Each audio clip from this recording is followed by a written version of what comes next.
샬롬, 주님의 이름으로 문안드립니다. 주님의 평강과 생명과 소망의 빛이 이곳을 방문하신 모든 분들에게 함께 하시기를 주님의 이름으로 축원합니다.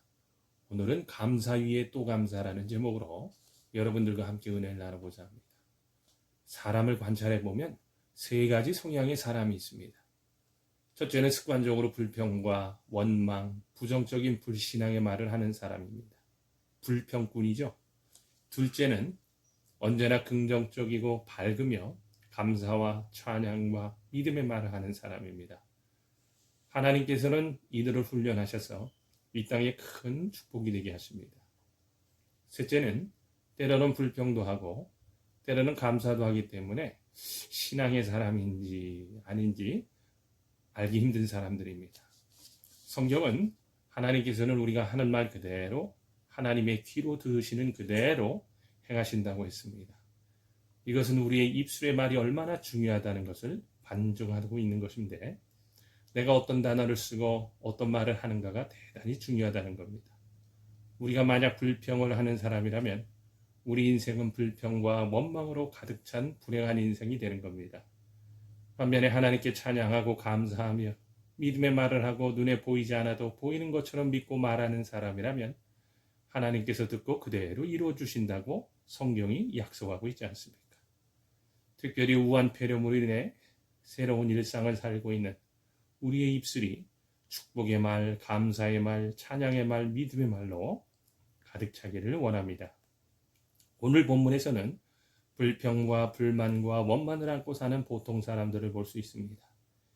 1절에 이스라엘 자손이 혼회중이라고 했는데 여기서 회중은 거의 대부분의 사람들을 일컫는 말입니다. 비율로 따지면 10대 2 정도를 말합니다. 여호수아에서 스파이 12명 가운데 10명은 부정적이고 믿음이 없고 미래가 보이지 않는 불평과 불만으로 가득 찬 사람들이었습니다. 단지 여호수아, 갈렙 두 사람만 믿음의 사람이었습니다. 이렇듯 절대 다수의 사람들이 부정적이고 불평, 불만과 원망으로 가득 차 있었습니다. 1절과 2절을 봅니다. 이스라엘 자손이 온 회중이 엘림에서 떠나 엘림과 시내산 사이 신광에 이르니 애굽에서 나온 후 제2월 15일이라 그러면서 이제 애굽에서 나온 지 2달 반밖에 안 됐는데 2절을 봅니다. 모세와 아론을 원망하여 라고 했습니다. 원망하는 사람들은 늘 원망하고 불평하는 사람들은 늘 불평을 합니다. 하면 할수록 전문가가 되기 때문입니다. 성경에는 범사에 감사하라고 합니다. 모든 일에 감사하라는 겁니다. 여러분 잘 아셔야 합니다. 감사도 훈련이요 습관입니다. 부정적인 것도 긍정적인 것도 모두 훈련이요 습관이라는 거예요. 많이 해본 것을 잘하는 것이 당연합니다. 어떠세요? 여러분의 입술에는 무엇이 발달되어 있습니까? 주로 불만과 불평으로 가득 차 있는지 아니면 오락가락 하나요? 하나님께 찬양하고 감사하고 미래가 보이는 믿음의 언어를 사용하고 있는지 오늘 자신을 살펴볼 필요가 있습니다. 빌립보서 4장 6절에도 아무것도 염려하지 말고 오직 모든 일에 기도와 간구로 너희 구할 것을 감사함으로 하나님께 아뢰라고 했습니다. 우리가 하나님께 구할 때도 감사함으로 하라고 했습니다. 성경에 감사함이라는 단어가 174번이나 등장합니다. 여러분 이 늘 감사와 찬송을 연습해서 인생을 밝게 믿음으로 보고 하나님의 역사와 손길을 바라면서 감사가 넘치기를 원합니다. 이스라엘 백성들이 원망한 이유가 무엇입니까?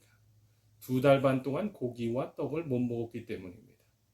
그들에게 이르되 우리가 애굽 땅에서 고기 가마 곁에 앉았던 때와 떡을 배불리 먹던 때에 여호와의 손에 죽었다면 좋았을 것을이라고 했습니다. 믿음이 없는 사람은 죽을 것만 생각합니다. 이들은 애굽에서 종으로 있을 때에는 떡과 고기가 있었는데 종에서 자유함을 받으니까 떡도 없고 고기도 없다. 그때 우리가 거기서 죽었으면 좋았을 텐데 왜 이리로 데리고 왔느냐라고 불평을 합니다. 이런 사람들은 배만 부르면 사는 사람들입니다. 개나 짐승도 배만 부르면 좋아하잖아요. 그러나 인간은 인간답게 살아야 합니다. 인간답게 살기 위한 권리와 자유, 창의력, 믿음이 있어야 합니다. 여러분, 미국의 패트릭 헨리는요, 자유가 아니면 죽음을 달라고 하지 않았습니까? 인간답지 않게 억압받고는 못 살겠다. 덜 먹고 옷이 없어도 인간답고 자유롭게 살고 싶다는 것이 바로 퓨리탄 정신이요, 미국의 건국 정신 아닙니까? 유럽인들이 처음 미국에 건너올 때 그들은 정치적 자유와 종교적 자유를 위해서 왔습니다. 그들에게는 참된 자유가 조국과 고향을 떠나는 것보다 더 중요했습니다. 이런 정신으로 출발했기 때문에 하나님께서는 미국을 축복하셨습니다. 너희는 먼저 그의 나라와 그의 의를 구하라. 그리하면 이 모든 것을 너희에게 더하시리라 하고 했습니다. 우리도 먼저 하나님의 나라와 하나님의 의를 찾으며 살기를 원합니다. 그러므로 염려하여 이르기를 무엇을 먹을까, 무엇을 마실까, 무엇을 입을까 하지 말라. 이는 다 이방인들이 구하는 것이라. 너희 천부께서 이 모든 것이 너희에게 있어야 할 줄을 아시느니라. 하나님 아버지께서 우리의 필요를 다 아시기 때문에 최고를 찾으며 최고의 감사를 2번, 3번, 4번 반복해서 드릴 때에 하나님께서는 다 돌봐주신다는 겁니다. 우리가 먼저 하나님께 감사하고 찬양하고 믿음의 말을 하고 살면 하나님께서는 우리를 돌봐주십니다. 물론 우리가 사람이기 때문에 걱정이 안 될 수는 없습니다. 그러나 오늘의 어려움과 시련과 도전들은 우리가 그냥 여기서 이렇게 죽으라는 것이 아니라 미래를 향한 발돋움인 겁니다. 이스라엘 사람들은 노예로 살다가 죽어도 밥만 먹고 배만 부르면 괜찮다는데 이들은 하나님의 뜻을 이해하지 못한 겁니다. 3절을 보면 너희가 이 광야로 우리를 인도하여 내어온 이 온 회중으로 죽여 죽게 하는도다 라고 했습니다. 결국 출애굽은 그들을 광야에서 굶어 죽이려는 무모한 일이라며 불평을 합니다. 여러분 보세요. 하나님께서 정말 이스라엘 백성들을 광야에서 굶어 죽이려고 애굽에서 데리고 나오셨겠습니까? 아닙니다. 그들이 자유로운 사람으로 젖과 꿀이 흐르는 선민의 나라를 세우게 하려고 데리고 나오셨던 겁니다. 그렇습니다. 여러분, 믿음이 없으면 하나님의 뜻을 이해하지도 감당하지도 못합니다. 그래서 이스라엘 백성들처럼 우리를 죽이려고 데리고 왔구나 합니다. 절대로 그렇지 않습니다. 여러분에게 도전과 시련과 어려움이 있다면 그것은 하나님께서 여러분을 망하게 하려는 것이 아니라 여러분을 훈련해서 어려운 환경과 여건 속에서도 하나님을 의지하고 하나님을 바라보고 감사하고 찬양하는 믿음의 사람으로 만들기 원하시기 때문입니다. 그리고 그 저편에는 가나안 땅이 있고 젖과 꿀이 흐르는 자유의 세계가 여러분을 기다리고 있습니다. 이 세상에서 아무것도 우리를 망하게 하는 것은 없습니다. 하나님께서 우리를 구원하셔서 영화롭게 하셨습니다. 영원한 승리를 이미 주셨기 때문에 최후 승리는 우리의 것입니다. 그렇습니다. 이것이 믿는 사람들의 가는 길입니다. 우리도 예전에는 하나님의 뜻을 이해하지 못하고 불평하는 이스라엘 사람들처럼 살았습니다. 그러나 이제는 예수 그리스도를 믿고 하나님의 자녀가 되어 믿음의 삶을 살고 긍정적이고 감사하고 찬양하는 믿음의 언어를 사용하면서 믿음이 실현되는 체험을 하시기를 바랍니다. 하나님은 우리를 굶겨주기려고 이 땅에 데리고 오신 것이 아닙니다. 하나님은 우리의 모든 필요를 아시고 일생토록 우리를 돌봐주실 겁니다. 사람이 믿음이 없으면 어둡고 불행해집니다. 늘 좋지 않은 것을 생각합니다. 이런 이야기가 있어요. 어느 분이 300만 원이 급히 필요했답니다. 그래서 하나님 저에게 300만 원이 필요합니다. 꼭 주십시오 라고 열심히 기도했더니 글쎄 하나님께서 딱 300만 원을 채워서 주셨대요. 그런데 그 돈을 받고 보니까 이 사람이 욕심이 생기더니만 내가 왜 300만 원만 달라고 했지 400만 원 달라고 할 걸 하는 생각이 드시더라는 겁니다. 여러분, 하나님이 주신 은혜에 감사하세요. 어느 엄마가 아이를 데리고 시장에 갔습니다. 좌판에 오렌지가 잔뜩 쌓여 있었습니다. 아이가 먹고 싶은 마음에 오렌지를 뚫어져라 쳐다보자 주인은 그 눈길을 외면하지 못하고 오렌지 하나를 주었습니다. 아이는 오렌지를 받고 너무 좋아했어요. 그러자 아이의 엄마가 아이에게 아저씨가 오렌지를 주셨구나. 그러면 아저씨에게 뭐라고 말해야지 하고 말했습니다.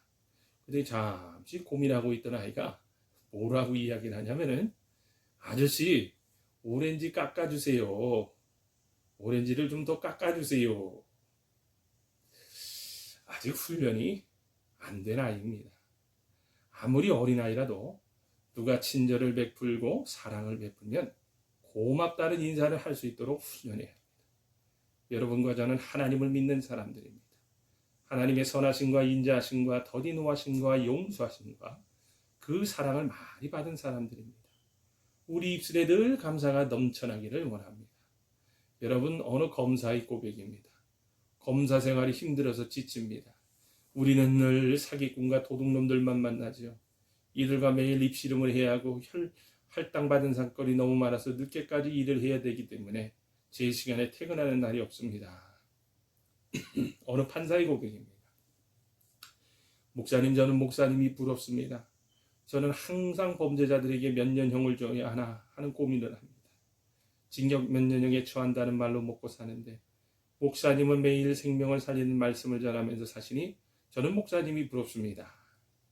어느 의사의 고백입니다. 목사님, 저는 시장에서 고기 파는 사람이 부럽습니다. 의사가 받는 스트레스가 보통이 아닙니다.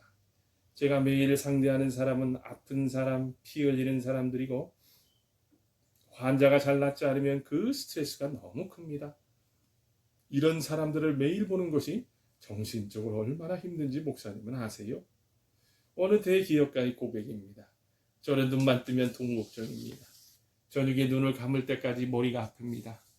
가진 자의 고민입니다. 없는 사람은 몇십만 원으로 고민하는데 저는 몇십억을 가지고 고민을 합니다. 어느 한국 남자 탤런트의 고백입니다. 저는 제 눈이 동그랗게 생겨서 불만입니다.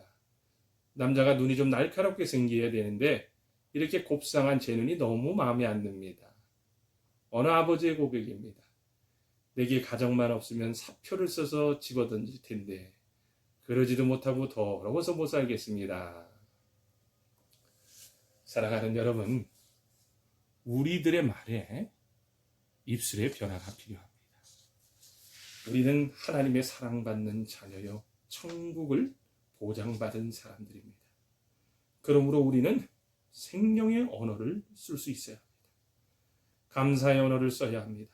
축복의 언어를 써야 합니다. 한마디 말이라도 들어서 기쁨과 위로가 있고 격려가 되는 말을 사용하기를 원합니다. 범사에 감사라는 말이 바로 그런 내용입니다. 성경에 언급된 여러 가지 감사 중에서 몇 가지만 예를 들어 보겠습니다. 첫 번째로 시편 118편 24절입니다. 이날은 여호와의 정하신 것이라 이날에 우리가 즐거워하고 기뻐하리로다. 여러분, 이 말씀은 다시 말해서 오늘 지금을 감사라는 겁니다. 오늘을 감사하고 오늘을 기뻐하고 오늘을 즐거워하고 오늘을 찬양하며 살라는 겁니다. 사실 여러분이 가진 것은 오늘밖에 없습니다. 어제, 지난주, 지난달은 이미 다 지나갔습니다. 영원히 지나가서 다시는 오지 않습니다. 여러분이 과거에 잘했든지 잘못했든지 상관이 없습니다. 하나님께서는 날마다 우리에게 새로운 햇볕을 주시고 아침이 되면 해가 뜨고 새날을 주십니다. 왜 새날을 주실까요? 맞습니다, 여러분. 하나님께서는 우리가 새롭게 살라고 주시는 겁니다. 어제 때문에 묶여서 고민하고 죄에서 헤매고 불평불만하지 않을 뿐만 아니라 어제 성공을 했더라도 그것은 어제의 성공이기에 오늘 다시 한번 성공하라고 새날을 주며 겸손하라고 하는 겁니다. 내일은 아직 오지 않은 날입니다. 1년 후에 여러분에게 내일이 다시 올지 안 올지는 아무도 모릅니다. 여러분이 지금 내가 80이 넘어서 허리가 굽어지면 어떻게 하나 하고 걱정하는 것은 쓸데없는 일입니다. 오지도 않은 미래를 걱정하고 고민하면서 어떻게 살 필요가 있겠어요? 어제는 영원히 지나갔고 내일은 아직 오지 않았습니다. 여러분이 가진 것은 오늘 하루뿐입니다. 오늘 하루를 기뻐하고 충고하며 사셔야 됩니다. 우리가 오늘이라고 하는 것은 사실은 지금입니다. 여기 그리고 지금 우리에게는 지금 이 시간밖에 없습니다. 오늘 저녁에 내가 있을지 없을지 누가 알아요? 모릅니다. 우리 주님께서 말씀하셨습니다. 그러므로 내일 일을 위하여 염려하지 말라. 내일 일은 내일 염려할 것이요 한낱 괴로움은 그날의 족하니라. 오늘 기뻐하고 오늘 감사하고 오늘 하루를 행복하게 사시기를 바랍니다. 행복은 어느 날 찾아오는 것이 아니요 오늘 지금 여러분이 선택하는 겁니다. 이날은 주가 지으신 날 주의 날일세 기뻐하고 기뻐하며 즐거워하세. 이날은 주의 날일세 기뻐하고 즐거워하세. 이날은 주의 날일세. 여러분, 이 찬송가 가사처럼 아침에 눈을 뜨면 새날을 주신 것을 감사하고 찬송하십시오. 내게 건강을 주셨으면 하나님께 영광을 돌리십시오. 어느 날 내가 행복해지기를 기다리지 아니하고 주어진 그날의 행복을 찾아 누리시기를 바랍니다. 두 번째로 범사에 감사하라. 모든 것을 감사하고 불평하는 대신 축복을 헤아려 보라고 하는 말씀입니다. 주신 축복을 헤아려 보고 그 은혜에 감사하면 불행하거나 슬퍼할 시간이 없다는 거예요. 어느 선교사님이 레바논에서 16개월 동안 인질로 잡혀 고생을 했답니다. 훈련하는 날 기자들이 모여들어 그동안 어떻게 지내셨습니까? 하고 물었습니다. 그러니까 그 선교사님의 말이 참 축복된 날들이었습니다 하는 겁니다. 아니, 인질로 있던 날이 어떻게 축복된 날이라는 말입니까? 어느 날은 샤워를 할 수 있었습니다. 그날은 샤워를 할 수 있어서 감사드렸습니다. 어느 날은 음식을 받았는데 채소가 조금 들어있었습니다. 그날은 채소를 먹을 수 있어서 감사했습니다. 또한 하나님께서 내게 가족을 주신 것을 매일 감사하며 살았습니다. 그렇습니다, 여러분. 이런 삶은 저절로 되지 않습니다. 자꾸 해보면서 훈련을 해야 합니다. 밝고 좋은 쪽을 바라보고 고마운 쪽을 찾아야 합니다. 여러분도 매일 인생을 자꾸 사소한 일에서 감사의 제목을 찾아 여러분의 이슬에 감사가 넘쳐나기를 바랍니다. 마지막 세 번째입니다. 예수 그리스도로 말미암아 감사하자. 왜 그럴까요? 한때 우리는 예수라는 이름은 들어보았으나 그분이 누구인지 나와 무슨 상관이 있는지 모르는 때가 있었지 않았습니까? 어느 날 우리의 눈이 뜨였습니다. 지금까지는 어둠 속에서 살았으나 이제는 눈을 떠 예수가 그리스도시요 살아계신 하나님의 아들이요 나를 위하여 십자가에 돌아가셨고 내 죄를 단번에 다 용서하시고 나에게 영원한 생명을 주신 구주라는 것을 믿게 되었습니다. 여러분, 이것은 놀라운 축복입니다. 아직도 전 세계 많은 사람들이 예수님을 모르고 살고 있는데 그런데 그 가운데서 여러분과 제가 예수를 구주로 고백할 수 있었다는 것은 큰 축복이요 선택인 겁니다. 성령이 아니고서는 아무도 예수를 주라고 고백할 수 없다고 했습니다. 여러분의 삶에 성령이 역사하시고 여러분의 눈을 뜨게 하셔서 예수님을 보게 하신 것을 감사합시다. 하나님께서 은혜를 베푸셔서 우리가 날마다 감사와 찬송을 훈련함으로써 감사가 생활화된 사람들이 되기를 원합니다. 지금까지는 어떻게 살았는지 모르지만 앞으로는 여러분의 입술이 열릴 때마다 찬양과 감사와 축복과 믿음의 표현을 하면서 우리 모두가 복된 인생, 행복한 인생, 하나님의 놀라운 축복의 인생을 살게 되기를 주님의 이름으로 축복합니다. 아멘.